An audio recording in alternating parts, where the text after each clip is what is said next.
iPredict works by gathering the knowledge of its 5,000 plus traders. If a stock has a price of 57 cents, that means the market thinks that event has a 57% chance of happening. If you agree, you buy. If you disagree, you short. And if you're right, you make money.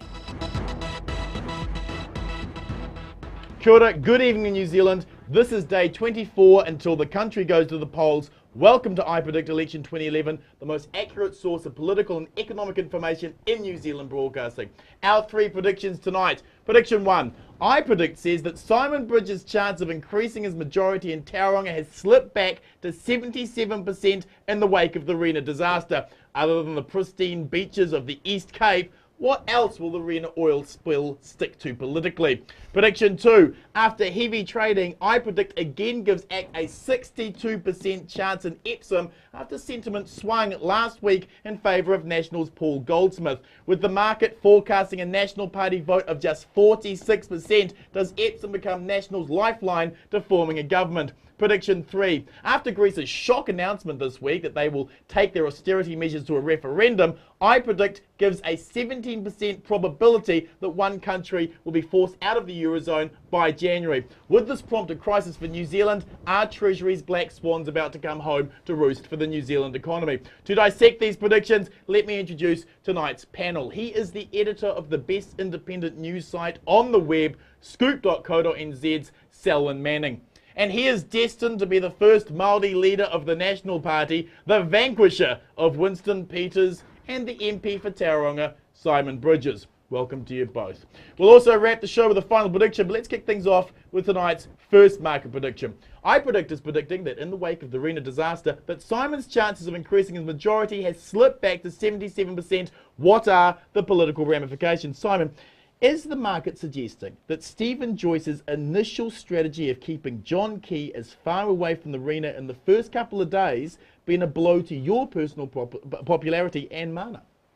Well, I think if you look at the Rena and the substance of it in Tauranga, actually everything that could have been done was done to the very best practice in the world. Accepted. Now, I've always thought, and I look back on this and I think, well, actually, could things from a communications point of view been done differently? Bingo. Let's pose this hypothetical situation. Yep. We had flown down to Tauranga, Parliament was sitting that week on the Wednesday night, and we had explained everything that had happened on the Wednesday. You know, the pipes were broken, experts were on there from the minute, go, and we're dealing with those things. Would that have made a difference?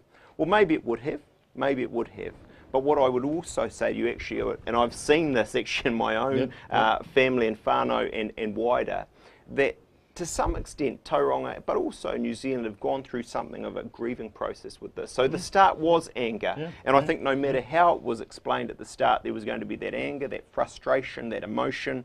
Actually now, some way on, I don't say that the Rena is a positive for the National Party, but I do think if you look at the polls we've been seeing, and as time goes by, we will be seen even more to handle this very competently indeed. Perception is reality, and the reality is there was a distinct lack of leadership.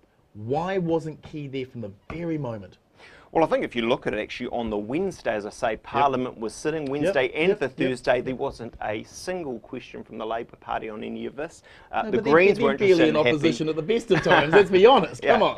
You know, Simon, you mentioned before that there was a communication problem, and I wonder whether or not it was a communication problem between yourself and Tony Ryle and not actually spelling it out to the top five in your cabinet that you've got to get down there, you've got to show some leadership. What were you saying? Absolutely, because when I heard about it in the morning, when Tony Ryle heard about it on the Wednesday morning, we were talking to Stephen Joyce, and Stephen Joyce was talking to the Prime Minister. So it's not a question that we didn't know that this was very serious. You know, the public immediately after that rated, Stephen Joyce 45.7% poor rating on this. This is a Horizon poll on October the 20th. The Prime Minister, 46% poor rating on this.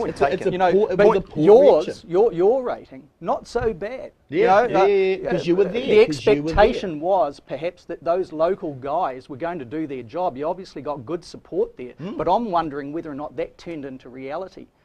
Did you guys go out there, thump the table and say, Key, we need you here. The country needs to see some leadership like perhaps you all showed in Christchurch. As I say, look, point taken, on the day, we were very serious about this. And I know the Prime Minister was serious about this. What about the 5 days later when we had a window of 5 look, days of good weather to get some oil off? The point is, in a sense, we're talking history, right? Because the reality of it is, but it's things the reality have moved of on the in terms of the politics, but I come back to it. In terms of the right decisions being made, they were made right from the start. But not from the political side of things, but from the point operational is, politically, side. I reckon now, today, in Tauranga, actually wider field, people have got the messages that I'm saying, that actually back then we were doing it right. Let's move on. Selwyn, we made the point with Gareth Hughes on last night's episode that the market showed support for the Greens in the wake of RENA, and that this event has focused voters on the environment. In light of National's deep-sea drilling desires, how much of an impact does this have? Well, I think there is a connection there, and once and for all, I think, you know, not once and for all, but we have seen time and time again that the New Zealand public is very, very reticent to actually trade its solid resource and its environmental brand for some sort of short-term economic gain. Especially when we do not have legislation in place that is going to protect the interests of New Zealand if something goes awry and we need expensive hardware to tidy it up. This RENA disaster has exposed that type of thing. It's also exposed the fact that we have yellow cake uranium coming in from Adelaide and transferring through your port in Tauranga, Napier, Wellington and Auckland, and I think Littleton as well. You know, and one of the things that came through that I was looking through on this, Simon, and I kind of picked up a question that was put to you in a report that was put to you back in 2009, and you were asked, you know, if you were going to select your top 7 dream team politicians of that time, and only 3 from the National Party, who would you pick? One of them was Nikki Kaye. You said, I do not necessarily agree with her environmental stance, but I do admire the way she goes about it.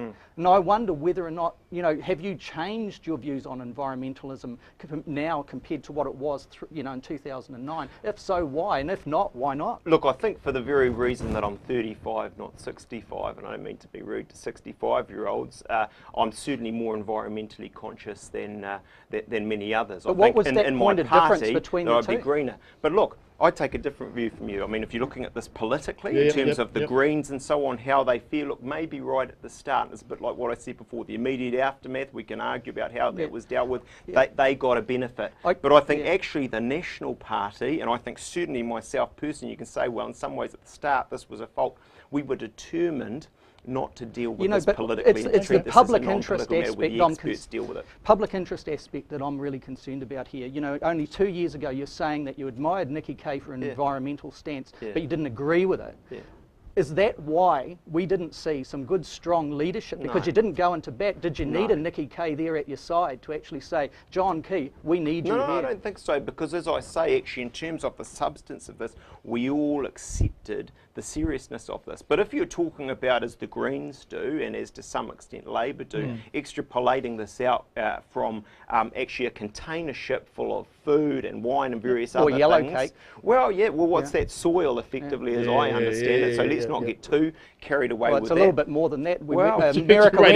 America went to war on the back of I understand, but if you're talking about a container ship that, okay, I accept, does have some dangerous goods on board, but if you're talking about that and going from that to a case for deep sea or against deep sea oil drilling, well, see, I'm not with you. And I tell you why. Look, actually in terms of container ships, in terms of container ships, the port of Tauranga, what is happening there, I mean, it's a thriving port environmentally, and look, Labor Party took this position before the RENA, it is the best way to go. So unless you're saying we should be scrapping that, you know, I don't know where this whole debate about environmental standards takes us. Your position would be that cargo ships are from Mars and deep sea drilling is from Venus. That's your position. Look, effectively, I mean, I can accept that, you know, people can make the case, but I think, you know, ultimately, if you're talking about ships using oil to get them from point A to point B, I agree that is different in kind to deep sea oil. But what about a question to both of you? While the market is predicting that Simon has a 98% probability of winning his seat, that's not a question,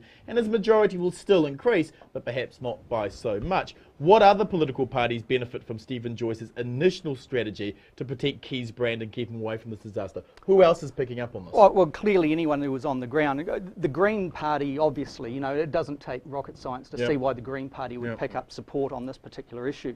Labor a bit flat-footed though. Labor were too. That thing with Gough out there with the spade digging up the sand just didn't work. It would have been better that if a different strategy was taken there. It was certainly no worse than the Prime Minister getting in a helicopter and flying over the top and then getting out of the area Mana were again. down there right from the beginning, cleaning up along the and Mana is back there with its candidates actually working with the volunteers right now instead of out there campaigning and door knocking. That's got to be something to be applauded. Who won in terms of if we accept that time right at the beginning wasn't handled well? Who picked it up? Because Labor didn't, did they?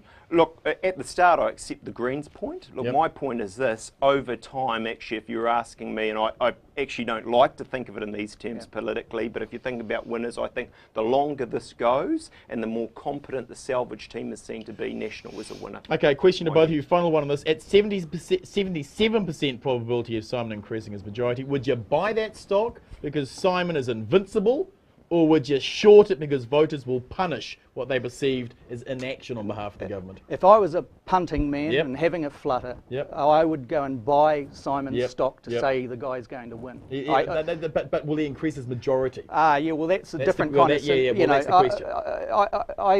I think he's right, that the longer this goes on, the more confident the public would be that the job is being done. Right. My concerns were always that in that first 5 days that nothing was being done, and it showed that we didn't have the hardware to clean up this type of thing. And that's where the connection to the deep sea mining. Are you going to be buying or shorting yourself? Are your majority going to go up? I'm a buyer, and I tell you why. Look, I would put the arena to one side. Actually, my feel on the ground, for what it's worth, I was out door knocking yesterday and so on. This is not coming up. I am not being asked about the arena, right? So I put that to one side, and I say to you, actually, on this TV show, I've been working bloody hard for 3 years, door knocking, pamphlets, doing all the right things. So I feel I've really embedded myself. But personally, if I can put it this way, I will be exceptionally disappointed personally if I don't increase my majority. Sounds like a buy. Thank you, panel. Let's move on to prediction 2. After heavy trading in the wake of polls showing John Banks losing, ACT are now predicted to win Epsom with a 62% probability. Is this ACT Party desperation trying to manipulate the market, or a realistic reading that at 46% party vote, National will need a coalition partner? Simon, the iPredict market are predicting National at 46% and not the 50% plus of the flawed landline polls. Put simply, the market says you will need a coalition partner. When does John Key tell the good people of Epsom to stop playing silly buggers and vote for John Banks? Well, it's interesting. This morning in the Herald, I think it was, there was a story about the proposition of, as he did with Peter Dunn, John Key having a coffee with Banksy. Yeah. Actually, you know what? If that was to happen, I think that would send all the signal that was needed on the ground in Epsom to the voters of Epsom about what was needed there. I don't think any words are necessarily needed. So you just say the coffee date, isn't it? Oh, look, I think you see a photo of that, that's very powerful. Look, having said that, ultimately the people of Epsom are smart people. We know that they're higher socio-economic. They're thinking this thing through. They're looking at the polls. They'll make their decision, I think, very close to the time. They'll just be weighing it all up. They won't want to, I don't think, see wasted vote. But equally, I think it's right to say we know that they're basically National Party supporters and they want to support National rather than ACT. Just on that coffee date flirtation then, Materia Ture last week said that she may well do the same thing with National. So you're saying that that's quite a powerful image. If she does go ahead and do that, Green Party voters need to know that they're serious about cutting a deal with National. Well, I think, you've seen from Materia and from Russell that that's a dance that they want to dance. They aren't wanting to close off any options. No. And look, I think from the National Party's perspective, while economically we're a million miles away from each other, actually in terms of that conversation we were having before, the younger generation, Nikki Kay, I accept not at the level that she is, but myself as well. Look, on environmental issues, could we work together? Of course we could. So a coffee date would actually mean a hell of a lot than perhaps the Green Party is suggesting right now. Well, I think we see there's some symbolism in it, and actually, going back to Peter Dunn, there's perhaps a bit of a history in that whole coffee date picture. That's right. So if we do see a coffee date, then actually something more is happening. Selwyn, ACT always under poll and over vote on election day. John Banks will bring in, let's be honest, probably Don Brash. The brutal math of Parliament means that just like Bolger did in Wellington Central, Paul Goldsmith will be thrown under a bus for the greater good of the party. How will the good people of Epsom react to being told who to vote for? Well, they won't like that. All you have to do is to look at some of the other electorates and the selections of candidates to see just how polarised and how insular they can be. Right. And protecting their patch, they do not, unlike the Labour Party, the National Party's local committees, they do not like being told what to do by outsiders.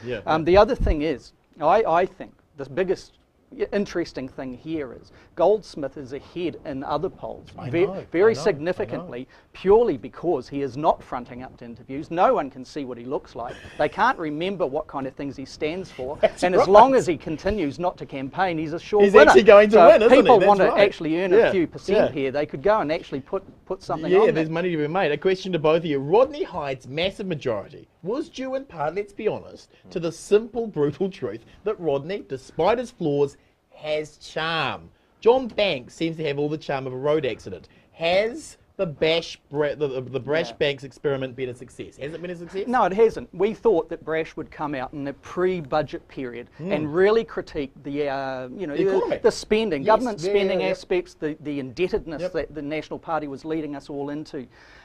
He didn't do that. He got his position as leader and then just seemed to go like a Guy Fawkes Fizzer.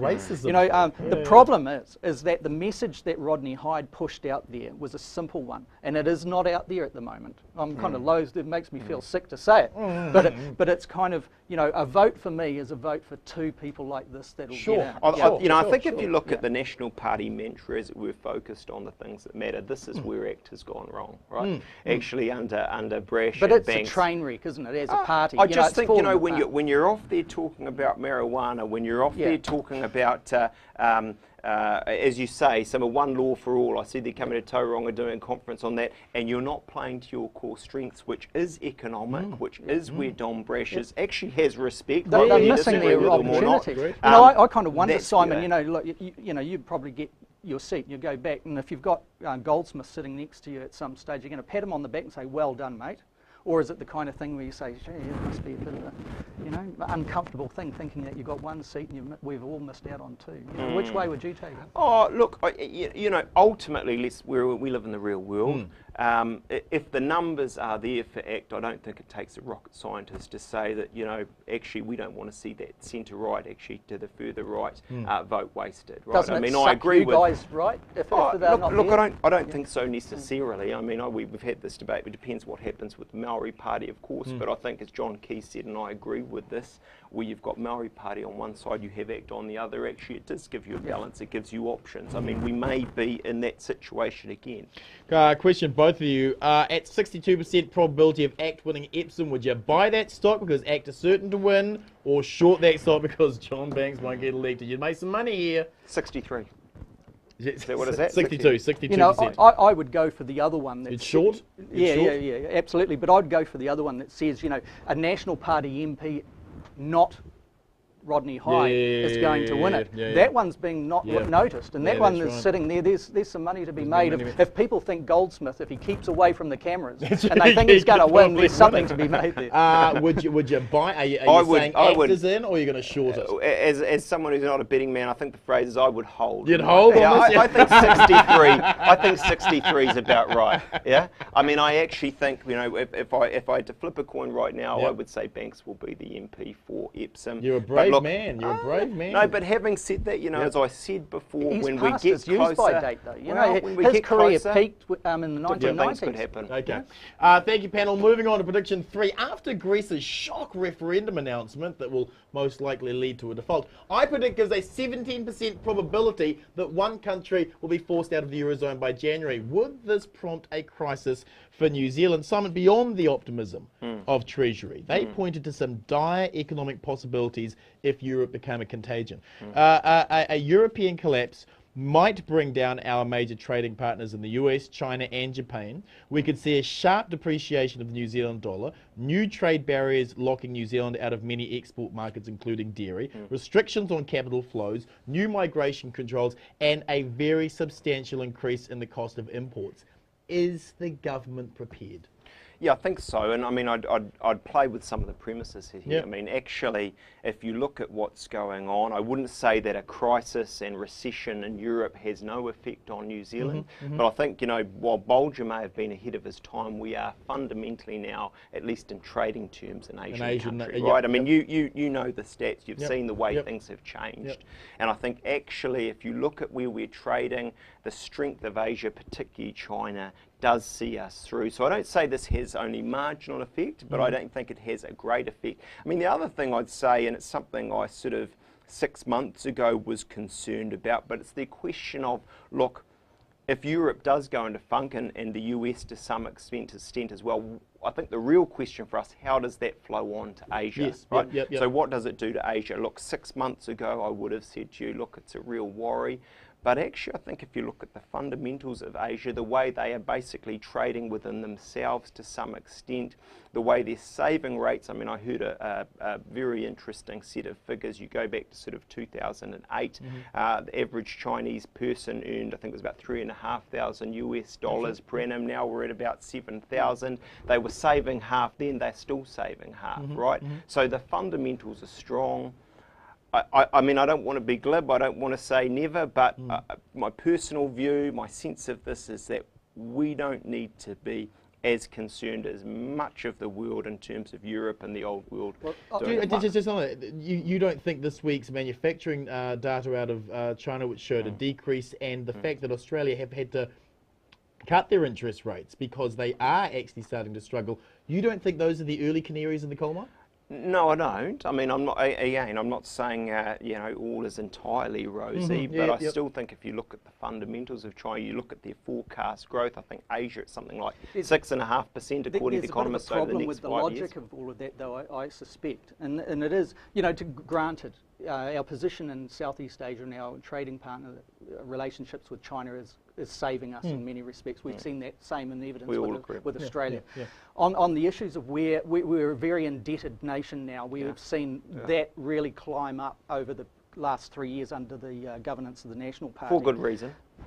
Arguably, it was the options that they took. The problem is that the borrowed money, like your own finance minister knows and said, is a lot of that, the bulk of it, is coming out of the old money, out of Europe, out of the United States. The costs of that goes up as soon as there's instability, let alone a fragmented breakdown of the euro, which is looking like more likely by the day. If Germany continues to try and actually bail out Greece, and Greece continues to throw spanners in the works like it did this week about a referendum, and Germany getting more and more reluctant to actually engage on that. There is a theory that's saying that Germany is going to pull out of the euro itself. I mean, what effect that has on the cost of money that New Zealand has been borrowing and has borrowed up to its eyeballs is going to hit the economy. Although the extent, I think, to which New Zealand trades in euros is pretty low, as I understand it. I mean, we are trading much more in Asian But that's trading, that's not the borrowed money. That's not the borrowed money. I mean, I think the real, I accept there is a lesson to be learned out of this global financial crisis and about what's happening in Europe right now. Now, look, probably contrary to you, I don't say it's a failure of market capitalism and you know, Bear Stearns and all these big companies sort of going badly. What I do say actually is socialist governments who've spent too much for too long, and fundamentally have indebted who developed surpluses over a decade. Absolutely not. I mean, we were having this debate before we were. Keynesian economics, but you know, socialist governments were responsible for the venal. Well, hold on. Let's get into the next question then. Selwyn, the sovereign debt crisis sparked by venal corporate greed on Wall Street. See, there you go. Exactly. Has left the global economy terribly weak and free market capitalism bankrupt, despite Simon's comments. Are Treasury's black swans about to come home to roost for the New Zealand economy? Well, that's the concern, and that concern is out there. We hear it from people who are analysing these things, from Bernard Hickey right across to those who are engaged in such things in the business communities.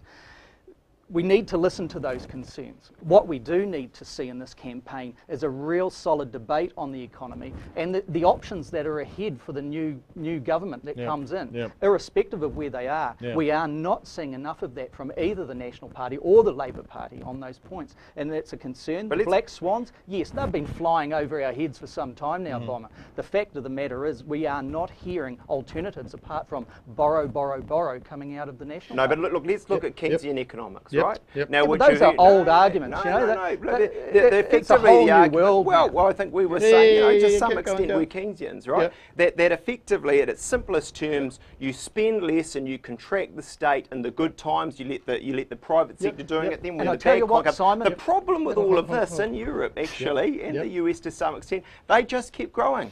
They didn't contract, right? So my thesis, actually, I mean, I'm not trying to say to you that the big corporates were entirely blameless. I'm not saying that they were weren't blameless. People will be relieved. But I also say, actually, if you look at this, and the lessons for New Zealand is at a government level, and let's be fair, I accept Cullen did a good job in terms of balancing the books, although he did grow the state spending. But there's lessons in that for us. But you guys didn't cut back that state spending, so that's the problem. Let's look at that. Point, hold on. The $18 billion deficit begs the differ in terms of you not being Keynesians, because in this crisis, aren't we all free spending Keynesians now, even if you don't want to actually accept that's what you are? Well, let's look at that $18 billion deficit. Roughly half of it, I mean, this is an argument, half of it is Christchurch, right? Now, I don't think anyone's saying to us that we shouldn't be spending that money, I think we get there. The other half, and I think you can have an argument about, but effectively is in keeping entitlements going in this country. But there was $1 billion in terms of the tax swap. You increased GST to give over the top time people, that's fiscally neutral. Well, I mean, over we time, can get into this. over time. That is fiscally I would say, neutral. when you're door knocking, say that to the average Kiwi punter out there, and they might give you a different message. Let's move on. At a 17% probability of one country being forced out of the Eurozone by January 2012, would you buy the stock because it's highly likely, or would you short the stock because Europe will continue to bail out Greece? Will they continue to bail them out? I'd buy it. You'd buy? It's a buy. You're going to short it or buy? I'd buy. Bye. Okay, thank you, panel. Let's wrap the show with final predictions. Selwyn, your final prediction tonight is? Well, I would say that people that are interested in a bit of a punt, go and have a look at the Manurewa electorate. Go and have a look at, the proposition out there is whether or not Louisa Wall is actually going to reach the 6,000 or so it was for, that was the majority at the last election. I would suggest that she's not going to make that. Really? I think what we're seeing here is if you go down into South Auckland, people outside of the Auckland area, you've got New Zealand First placards everywhere. Really? National Party hoardings everywhere. It's a battle out there.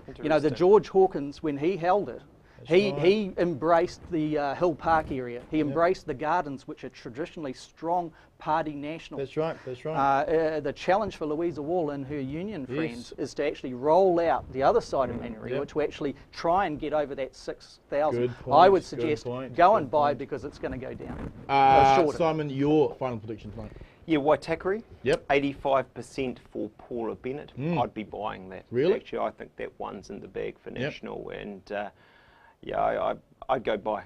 Really? Yeah, I do. I think I've been out there actually. I'm a Westie originally, grew up in Te Atatu. Bless you. Know it well. My sense on the ground, again, it's some very similar points to the ones that we've just been making about South Auckland. The signs seem to me to be all National Party signs. The feel out there, and in terms of those working class suburbs, I think they'll pull in very strongly behind National. I'd be buying that. Thank you, Simon. Thank you, Selwyn. To my final prediction. Last night's rowdy backbenchers show in Auckland may well be the turning point in the Auckland Central election. It wasn't so much that Jacinda outperformed an assertive Nikki Kaye, it was the terribly weak performance of Denise Roche that may have sealed Jacinda a win. The 4,500 Green Party voters who gave Denise her 2008 electorate votes may not have seen Denise in action previous to this and voted on the strength of the Green brand. With the iPredict market putting the Greens at 10%, Denise is in Parliament regardless, but her lacklustre performance last night might have convinced enough of her 4,500 Green voters to vote Jacinda.